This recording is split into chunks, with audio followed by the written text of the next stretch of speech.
Hi there, Karen Flaherty from Living by Human Design. Hope you're doing well today. Today's Human Design weather is all about the gate 22, which is called Charm and Grace. So we've got the sun in gate 22. It started midday on March 7th, Monday, and it goes until March 13th, early in the morning.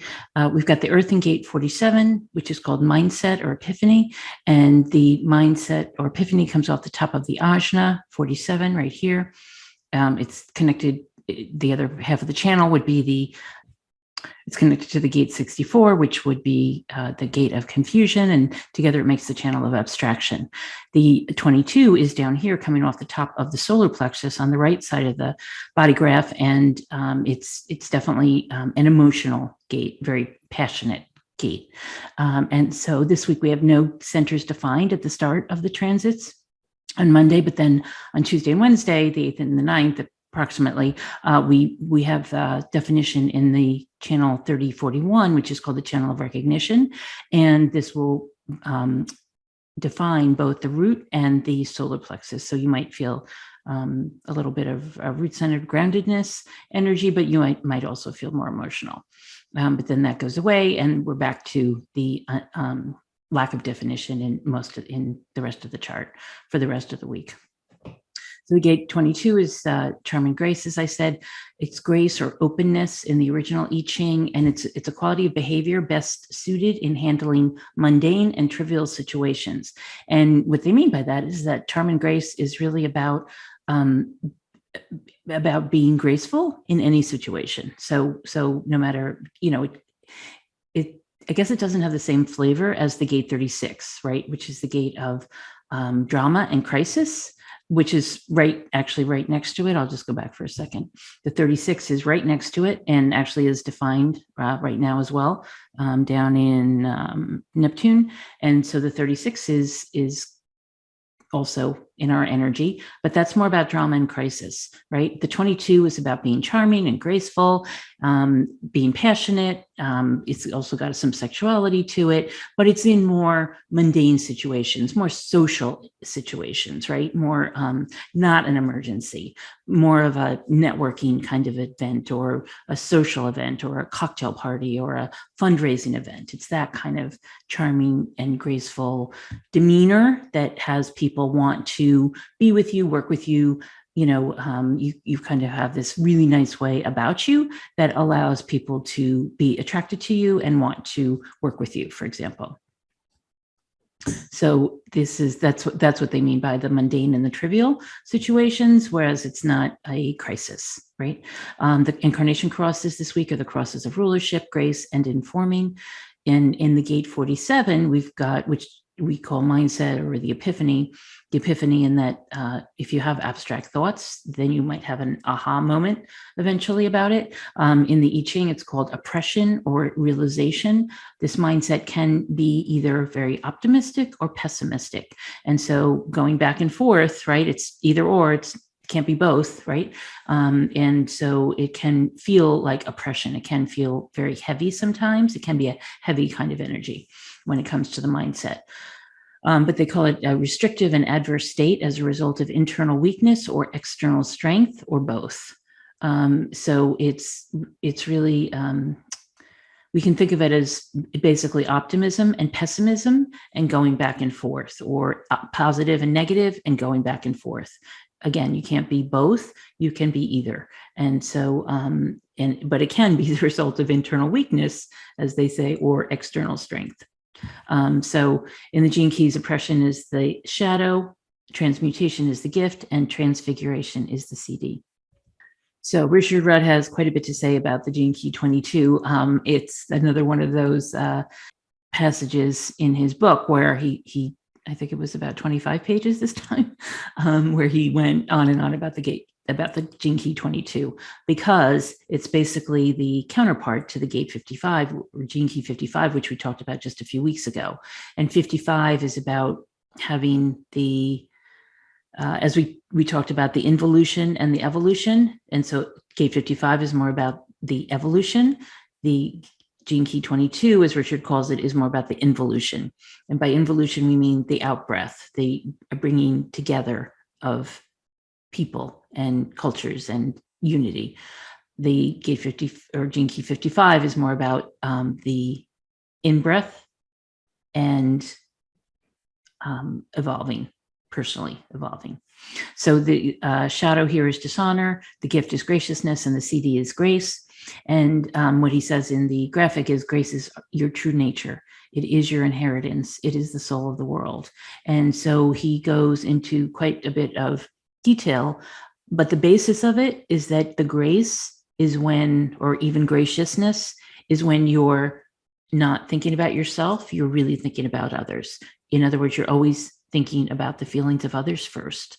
And so that gives you a grace. When you've been through suffering and you can see it as a blessing, that brings grace. When you're in the midst of suffering and you can be gracious, that's truly a gift. We don't need to look any further than the people of Ukraine, right? They're under siege.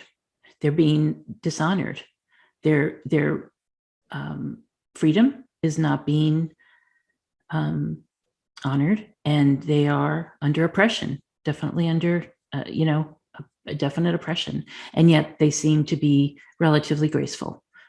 As from what we're seeing, they're being gracious. They're taking in the suffering, and they're seeing it as perhaps not as a blessing, but certainly they're helping other people and moving to a place of safety for themselves and their families in a way that's quite magnificent to see from what I've seen about it. So the shadow is dishonor, and dishonor he means in the way of, and I actually use the spelling that he used, which is the English version, so it's dishonor, but it's it's whenever we are not honoring ourselves or others. That's all he means by dishonor. But that's quite a bit, right?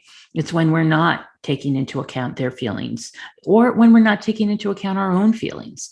What he says the dishonor is really about is not taking into account the fact that we may have this suffering, that it will eventually lead to blessings, but not accepting what's there. And so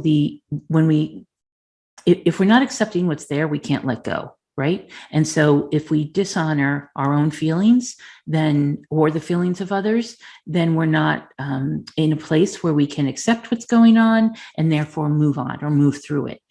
So it's a very powerful discussion. It's a very powerful lesson, right? In terms of accepting what's going on for what it is. It's a lesson, right? If it doesn't kill us, it makes us stronger. That's not always something we'd like to hear, but the acceptance of suffering as a blessing, as a lesson, as a way for us to move on and evolve, it's what's happened over the last few years, right? And it seems like there are other things to come. Let's just say. We're in a heavy time. And so the more grace we can have under pressure, right? You've heard that term, I'm sure. Grace under pressure, that's what we're being asked to do. That's what would help us in this period.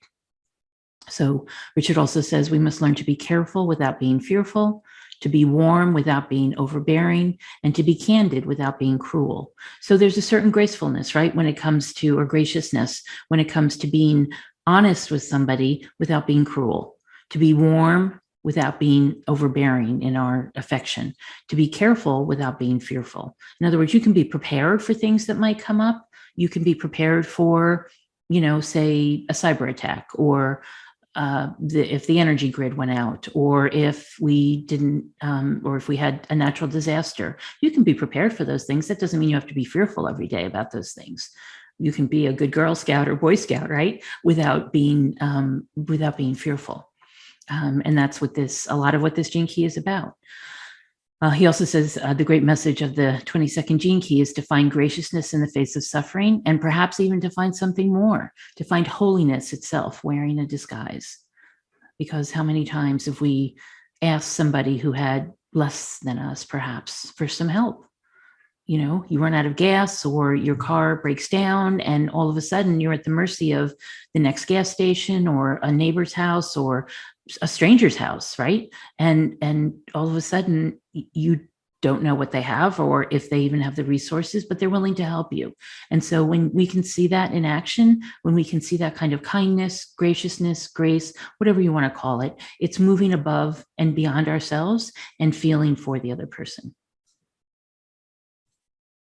So some personalities born in this Sun Gate 22 are Mitt Romney, James Taylor, Yuri Gagarin, who was the first Russian to go around the Earth, to orbit around the Earth, Ralph Abernathy, ironically, Adolph S. Ox, who happened to be the first publisher of the New York Times. It was one of the people who had the left angle cross of informing. And so that was, you can't make these up, right? Also Jack Kerouac and Edward Albee also were in that left angle cross of informing. So thought that was pretty interesting. This week in history, we had a number of different things happen as usual. On March 8th in 1917, the Russian Revolution started, and that went on for quite a while. And in 1936, the Daytona car racing began in Daytona Beach, Florida. We've actually just had the start of Bike Week, so we're in the midst of that down here in the northeast part of Florida. In 1964, the first Mustang rolled off the Ford assembly line. That was a big deal. A lot of people had Ford Mustangs in the day. In 1959, the Barbie doll was unveiled at a toy fair in New York City. In 1971, the Senate approved a constitutional amendment to lower the voting age to 18. And Mikhail Gorbachev in 1985 was named the new Soviet leader of the Soviet Union, excuse me. And in 1969, Levi Strauss started to sell bell-bottom jeans for something a little bit lighter. And in 1966, 3 men were convicted of the murder of Malcolm X. Gandhi began his march to the sea to symbolize his defiance of British rule in India on March 12th in 1930. And in 1781, astronomer William Herschel discovered the planet Uranus, which he named Georgium Sidus, but in honor of George III, but obviously it's called Uranus now. So I hope you have a great week. I hope you have some charm and grace in your life. I hope you are feeling stable and settled and peaceful in wherever you are and can settle into your own calmness so that and values so that you're feeling calm amidst the storm. So have a wonderful week, and I hope to see you soon. Take care.